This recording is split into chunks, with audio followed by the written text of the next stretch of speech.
Okay, so this is our bonus lesson, and this is where you're going to create a web page file, not just in our sandbox here, not just in our playground, but you're going to create a file and upload it to the internet. You're also going to learn how to look at that file on your local computer without even being connected to the internet, and you can develop web pages without being connected to the internet. Now then, eventually you need to send them up to a server in order to access them, but when you're programming and playing around with them, you can do that on your local computer. So first off, let's take a look at what we've done in the past. We've done our HTML, we've done our body, and then we've put text in here, right? And we've shown our web page, right? That's what we've done up to this point.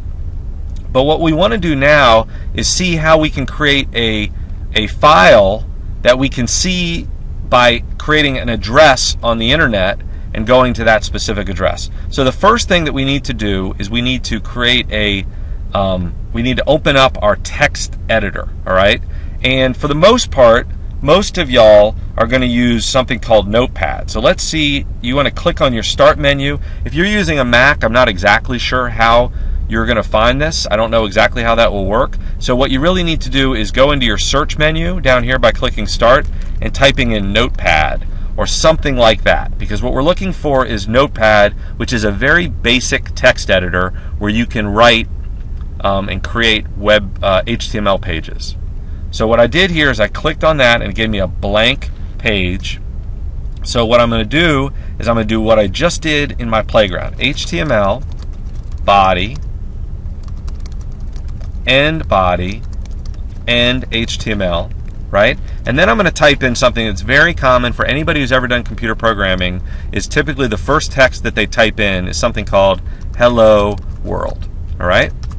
So I do that, then I click on my file button and I save. And what I want to do is save this on my desktop. So you might have an option here that says desktop.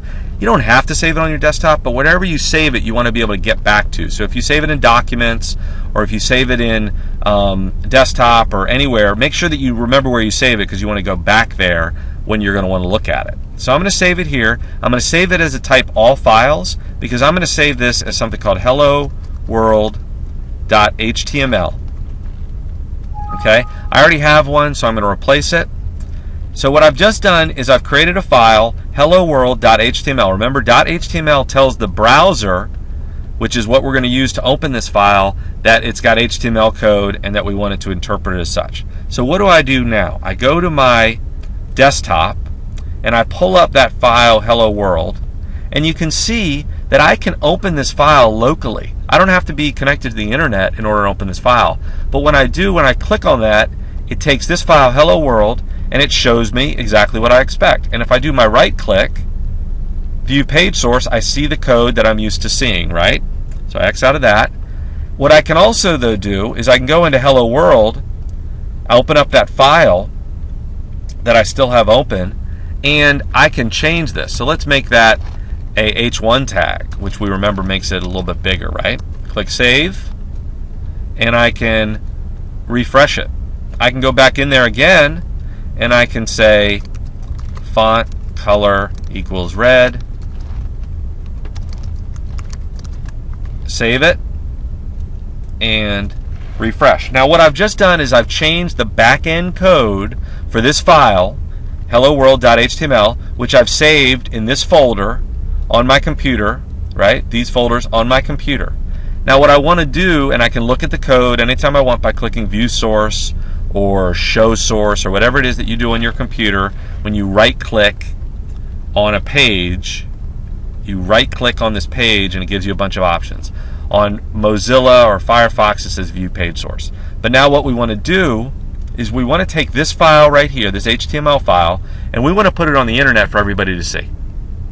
So I go back to my HTML basics, and you can see here I open up my text file, I started off the file with the right code, I entered the text, I used any codes I wanted, and now I want to upload this file. So I see here my instructions, click on the browse button, select the HTML file that I've created, click upload. Okay, so I need to find that HTML file on my desktop. There it is, hello world. and you see it shows me that this is the file that I'm going to upload. Whoops. That's the file that I'm going to upload. And then I click Upload. And what it does is it takes that file, that HTML file, sends it through the internet to my server, which is somewhere in New York, and the internet knows that that server, that computer somewhere in New York, is called forthuntparent.com, and that on that server, in this folder, and under this name, 993.html, which is your student ID code, it's going to save that file. So I have just taken a file from my computer, sent it through the internet to a computer in New York, and now that is available. Don't worry about this. This is just for, like, if you're logged in, you see that. This code right here, this file is available to anyone in the world. If you emailed that right now to your parents or to your friends or whatever, they could see the web page that you just created, and you uploaded it from your computer to their computer. And you can see, if I right click on here, I'll see the source code. It's the same that I uploaded. And that's how you're, in many cases, if you're doing real file management as a web programmer, you're uploading files to different places.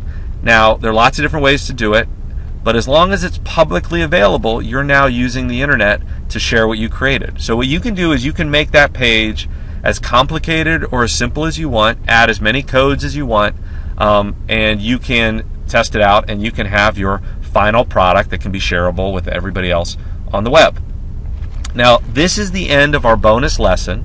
Okay, actually, after you're done, I want you to go back here, do 2 backs, and I want you to click Final and submit your feedback so that you're done. And that's going to take you to the page where I tell you a little bit more about the Young Programmers Club, which is where you're welcome to continue staying connected with me and developing your programming, whether you take our next course, which is the Cascading Style Sheets or CSS course, or not. Now, those courses, CSS, JavaScript, HTML5, will be great for you to develop your programming knowledge to be able to create websites that look and feel however you want, that can do lots of things that you want, and even be able to create interactive things that you can access on an iPhone or an iPad, even creating things like games.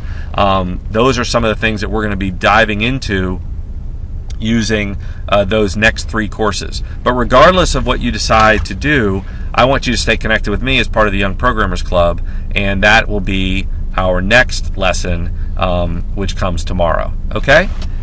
So congratulations on completing the course, and I'll look forward to seeing you in the Young Programmers Club.